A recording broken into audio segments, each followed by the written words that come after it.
അസ്സലാമു അലൈക്കും വറഹ്മത്തുള്ളാഹി വബറകാതുഹു. അൽഹംദുലില്ലാഹി റബ്ബിൽ ആലമീൻ വസ്സലാത്തു വസ്സലാമു അലാ റസൂലിൽ അമീൻ വഅലാ ആലിഹി വസ്ഹബിഹി അജ്മഈൻ.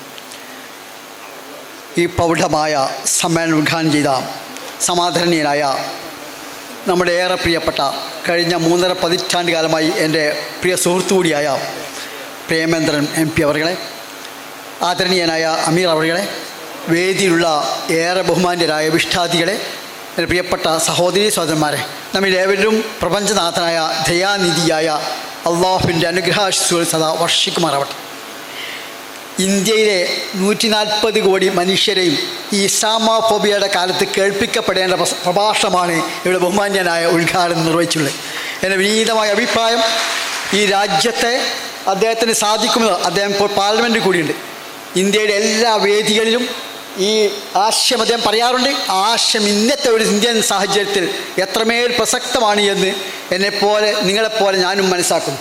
ബഹുമാന്യനായ നമ്മുടെ വിഷ്ഠാദി പ്രിയപ്പെട്ട പ്രേമേന്ദ്ര അവരോടുള്ള കടപ്പാട് രേഖപ്പെടുന്നതോടൊപ്പം ഞാൻ ഉറച്ചു വിശ്വസിക്കുന്നു, അദ്ദേഹം ലഭിക്കുന്ന ഈ സന്ദർഭം പാർലമെൻറ്റിലും എൻ്റെ ബഹുമാന്യനായ MP പാർലമെൻറ്റിലും എന്തെങ്കിലും അവസരമുണ്ടാക്കി ഈ രാജ്യത്തിൻ്റെ ഹിംസാത്മകമായ പ്രയാണത്തിന് നേതൃത്വം നൽകുന്നവരുടെ കാതുകളെ ഇത് കേൾപ്പിക്കണമെന്നാണ് എൻ്റെ വിനീതമായ അഭ്യർത്ഥന. എങ്ങനെയെങ്കിലും അവസരം ഉണ്ടാക്കി പാർലമെൻറ്റ് കേൾപ്പിക്കണമെന്നാണ് വിനീതമായ അഭ്യർത്ഥന.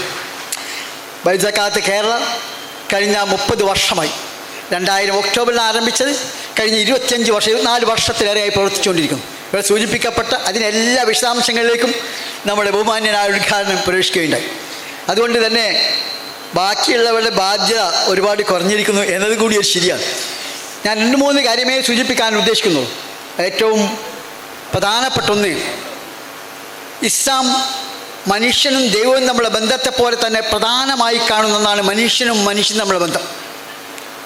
60-70 വർഷം ജീവിച്ച ഒരു മനുഷ്യൻ്റെ ജീവിതത്തെ മുഴുവനും വിലയിരുത്തി അയാളുടെ തെറ്റുകുറ്റങ്ങളെ 2ആയി ചുരുക്കിയാൽ അതെന്താണെന്ന് ഖുർആൻ പറയുന്നുണ്ട്. വിചാരണ വേളയിൽ തെറ്റുകുറ്റങ്ങളെ 2ആയി ചുരുക്കി കുറ്റവാളിയാണ് എന്ന് വിധിയെഴുതി നരകാവകാശിയാണെന്ന് പ്രഖ്യാപിക്കപ്പെടുമ്പോൾ ആ തെറ്റുകുറ്റങ്ങളെ 2ആയി ചുരുക്കിയാൽ എന്തായിരിക്കും അത്? ഖുർആൻ പറയും, ഇന്നഹു കാന ലാ യുമിനു ബില്ലാഹിൽ അലീം വലാ യഹുദ്ദു അലാ ത്വഅമിൽ മിസ്കീൻ. നരകശിക്ഷയുടെ സകലമാന കാഠിന്യങ്ങളെയും വിശദീകരിച്ച ശേഷം അവിടെ പ്രവേശിക്കുന്ന മനുഷ്യൻ്റെ തെറ്റുകളെ 2ആയി ചുരുക്കുന്നു. ഒന്ന്, മഹാനായ അള്ളാഹു വിശ്വസിച്ചില്ല എന്നതാണെങ്കിൽ, രണ്ടാമത്തേത് അഗതിയുടെ അന്നം അയാൾക്ക് നൽകാൻ പ്രേരിപ്പിച്ചില്ല എന്നതാണ്. ഒന്ന് അള്ളാഹുവുള്ള ബന്ധം, 2 മനുഷ്യരുടെ ബന്ധം. കുറ്റവാളി തൻ്റെ കുറ്റം ഏറ്റുപറയുന്ന കാര്യവും ആ വാക്യവും വിശുദ്ധ ഖുർആനിലുണ്ട്. സ്വർഗാവകാശികൾ നരകാവകാശികൾക്ക് ചോദിക്കും, മാ സലക്കക്കും ഫീ സഖർ, എന്താണ് നിങ്ങൾ നരകത്തിൽ പ്രവേശിക്കാൻ കാരണം? ഖാലൂ ലം നകു മിനൽ മുസല്ലീൻ വലം നകു നുതീമുൽ മിസ്കീൻ, ഞങ്ങൾ നമസ്കരിച്ചിരുന്നില്ല, അഗതികൾക്ക് അന്നം നൽകിയിരുന്നില്ല. കാര്യം വളരെ വ്യക്തമാണ്. മനുഷ്യനും നമ്മുടെ ബന്ധത്തിന് എത്രമേൽ ഇത് പ്രാധാന്യം കൽപ്പിക്കുന്നത് നമുക്ക് എല്ലാവർക്കും അറിയാം.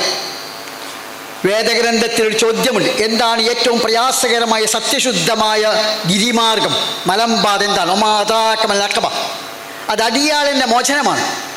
കടുത്ത വറുതിയുടെ നാളിൽ ഏറെ പ്രയാസപ്പെടുന്ന മനുഷ്യന്, പരമദരിദ്രനായ മനുഷ്യന്, അടുത്ത ബന്ധുവായ അനാഥക്ക് മണ്ണ് പുരണ്ട അഗതിക്കുള്ള അന്നദാനമാണ്. ഭൂമിയിൽ മനുഷ്യൻ ചെയ്യാൻ കഴിയുന്ന ഏറ്റവും പ്രയാസകരമായ സത്യശുദ്ധമായ പുണ്യപാത ഏത് എന്ന ചോദ്യത്തിന് വിശുദ്ധ ഖുർആന്റെ മറുപടിയാണ് അത് ഫക്കു റഖബ ഔ ഇത്യാമൻ ഫി യൗമിൻ ദി മസ്ബ യതീമൻ ദാ മഖറബ ഔ മിസ്കിനൻ ദാ മത്രബ. മണ്ണ് പുരണ്ട അഗതി എന്ന പ്രയോഗം ഏറെ മനോഹരമാണ്. മറ്റൊരു ഭാഷയിൽ പറഞ്ഞാൽ ഒരുപക്ഷെ സർഗ സൗന്ദര്യം കതിരിട്ട് നിൽക്കുന്ന വിശുദ്ധ വാക്യം കൂടിയാണ് മണ്ണ് പുരണ്ട അഗതി എന്ന്. ഇനി നിങ്ങൾ ഓർത്തുക, എന്താണ് പുണ്യമെന്ന് വേദഗ്രന്ഥം ചോദിക്കുന്നുണ്ട്. പുണ്യം എന്തല്ല എന്ന് പറഞ്ഞാൽ കിഴക്കോട്ടോ പടിഞ്ഞാറോട്ടോ മുഖം തിരിക്കലല്ല പുണ്യം. പിന്നെയോ ആ പുണ്യം വിശദീകരിച്ച് പറയുമ്പോൾ അടിസ്ഥാന വിശ്വാസകാര്യങ്ങൾ പറഞ്ഞ ശേഷം പറയുന്നത് അഗതിയുടെ അന്നം കൊടുക്കുക, കഷ്ടപ്പെടുന്നവരെ സഹായിക്കുക എന്നതൊക്കെയാണ്. ഈ മഹത്തായ സന്ദേശം, അതാ ഒരു ഭാഗത്ത് രണ്ടിനെയും ഒരേപോലെ പ്രതിഫലിപ്പിക്കുന്ന ഇസ്ലാമിലെ അതിവിശിഷ്ടമായ ആരാധനാകർമ്മമാണ് സകാത്ത്. ഒരു ഭാഗത്ത് അത് അതിവിശിഷ്ടമായ ആരാധനാകർമ്മമാണ്, അള്ളാഹുവിനെ സമർപ്പിക്കുന്ന ഉപാസനയാണ്. അതുവഴി വ്യക്തി ജീവിതത്തെ വിശുദ്ധമാക്കുന്നുണ്ട്. സ്വത്തിനെക്കുറിച്ച് അടിസ്ഥാനപരമായ കാഴ്ചപ്പാട്, മുതലാളിത്തവും സോഷ്യലിസവും സമർപ്പിക്കുന്ന കാഴ്ചപ്പാടുകൾ നിരാകരിക്കുന്ന മറ്റൊരു ദർശനത്തിന് അവതരണമാണ്. സമ്പത്ത് വ്യക്തിയുടേതല്ല, സമൂഹത്തിൻ്റേതല്ല, രാഷ്ട്രത്തിൻ്റേതല്ല, ദൈവത്തിൻ്റേതാണ്. അതിന് കൈകാര്യാവകാശമേ മനുഷ്യനുള്ളൂ എന്ന അതിപ്രധാനമായ ഒരു ആദർശത്തിൻ്റെ പ്രഖ്യാപനമാണ്, ഉജ്ജ്വലമായ പ്രഖ്യാപനം കൂടിയാണ് സക്കാത്ത്. അത് അല്ലാഹുമായുള്ള ബന്ധത്തിൻ്റെ ബാധ്യത പൂർത്തീകരണമാണ്. അതോടൊപ്പം അതിൽ ഗുണഭോക്താവാണ് ആരാധന ദൈവത്തിന്. ഗുണഭോക്താക്കൾ സമൂഹത്തിൽ ഏറ്റവും കഷ്ടപ്പെടുന്ന മനുഷ്യൻ. അതാണ് സക്കാത്തിൻ്റെ സവിശേഷത. പക്ഷെ നിർഭാഗ്യവശാൽ കേരളത്തിൽ അത് വ്യവസ്ഥാപിതമായി നടക്കുന്നില്ല എന്നതാണ് അവസ്ഥ. കേരളത്തിൽ സക്കാത്ത് കൊടുക്കാൻ ബാധ്യസ്ഥരായ മുസ്ലിങ്ങൾ അവരുടെ സക്കാത്ത് കൃത്യമായി നൽകുകയാണെങ്കിൽ സംശയമില്ല, കേരളത്തിലെ ദാരിദ്ര്യ നിർമ്മാർജ്ജനം മാത്രമല്ല സാമ്പത്തിക വളർച്ചയും വികാസവും സാധ്യമാണ്. സക്കാത്ത് നൽകുന്നില്ല എന്ന് മാത്രമല്ല, നൽകുന്നവർ പോലും വ്യവസ്ഥാപിതമായി നൽകുന്നില്ല. റമദാനിൽ 1000, 2000, 5000, 10000 രൂപ ഇങ്ങനെ ചില വ്യക്തികൾക്ക് കൊടുക്കും. അത് പെരുന്നാളോടുകൂടി തീരും. അതുകൊണ്ട് ഈ കൊല്ലം കൊടുത്തവർ അടുത്ത കൊല്ലം കൊടുക്കും, വാങ്ങിയവർ വാങ്ങും. അഥവാ സക്കാത്ത് എന്നത് എപ്പോഴും ഒരേ കൂട്ടർ കൊടുക്കുകയും ഒരേ കൂട്ടർ വാങ്ങുകയും ചെയ്യുന്ന അവസ്ഥാവിശേഷത്തേക്ക് മാറുകയാണ് ചെയ്യുന്നത്. അതിന് മാറ്റം വന്നാൽ സ്വാഭാവികമായും ദാരിദ്ര്യ നിർമ്മാർജ്ജനം സാധ്യമാണ്, സാമ്പത്തിക വികസനം സാധ്യമാണ്, സാമൂഹ്യ നീതിയുടെ പൂർത്തീകരണം സാധ്യമാണ്, സന്തുലിത വികസനം സാധ്യമാണ്. പക്ഷേ വ്യവസ്ഥാപിതം നിർവഹിക്കേണ്ടത് നിർഭാഗ്യവശാൽ അങ്ങനെ ഉണ്ടാവുന്നില്ല എന്നാണ് പ്രത്യേകത. ഇങ്ങനെ കൊടുക്കുന്നവരോ അതും പൂർണ്ണമായി കൊടുക്കില്ല. നിങ്ങൾ ആരെങ്കിലും 100 3 റക്അത്ത് നിസ്കരിക്കണ്ടോ? 100 ആരെങ്കിലും 3 റക്അത്ത് നിസ്കരിക്കുന്ന ലോകത്തുണ്ടോ? 2 റക്അത്ത് യാത്ര നിസ്കരിക്കും, പക്ഷേ 3 റക്അത്ത് നിസ്കരിക്കുമല്ലോ. മഗ്‌രിബ് ആരെങ്കിലും 2 റക്അത്ത് നിസ്കരിക്കും. എന്നാൽ സക്കാത്തോ? സക്കാത്ത് കൃത്യമായി കണക്ക് നോക്കി കൊടുക്കുന്നത് വളരെ വിരളമാണ്. അവിടെയാണ് ഒരു മാറ്റം എന്ന് വൈദ്യുത സക്കാത്ത് ആഗ്രഹിക്കുന്നത്. അതിനാണ് നിരന്തരമായ ബോധവൽക്കരണം നടത്തേണ്ടതുണ്ട്. കൊടുക്കാൻ അർഹരായ ആളുകളെ മുഴുവൻ കൊടുക്കുവാൻ പ്രേരിപ്പിക്കുക വഴി അവരെ നരകത്തിൽ രക്ഷിക്കുക എന്ന അതിമഹത്തായ കൃത്യം കൂടിയാണ് വൈദ്യുത സക്കാത്ത് നിർവഹിക്കുന്നത്. അതൊരു ഭാഗത്ത് ദാരിദ്ര്യ നിർമ്മാർജ്ജനവും സാമൂഹ്യ നീതി സംസ്ഥാപനത്തോടൊപ്പം മനുഷ്യരെ നരകത്തിലേക്ക് കൊണ്ടുപോകുന്ന സക്കാത്ത് നിഷേധം, സക്കാത്ത് നൽകാതിരിക്കുക എന്ന ഗുരുതരമായ ഏറെ പാപമായ നരകാവസ്ഥയ്ക്ക് കാരണമാകുന്ന കുറ്റകൃത്യത്തിൽ നിന്ന് ജനലക്ഷങ്ങളെ മോചിപ്പിക്കുക, വിശ്വാസമത്തെ മോചിപ്പിക്കുക എന്ന ദൗത്യം കൂടി വൈദ്യുത സക്കാത്ത് നിർവഹിക്കുന്നുണ്ട്. അതാണ് അതിൻ്റെ ബോധവൽക്കരണം. ഈ സമ്മേളനം പോലും അതിനു വേണ്ടിയാണ് ഇവിടെ. അതുകൊണ്ട് തന്നെ ഞാൻ അത് നീട്ടിക്കൊണ്ടുപോകുന്നത് വൈദ്യുത സക്കാത്തിനെ കുറിച്ച് എല്ലാം ഇവിടെ പറഞ്ഞു കഴിഞ്ഞു. പ്രത്യേകിച്ചും അത് സമൂഹത്തിൻ്റെ ശാക്തീകരണം കൂടിയാണ്.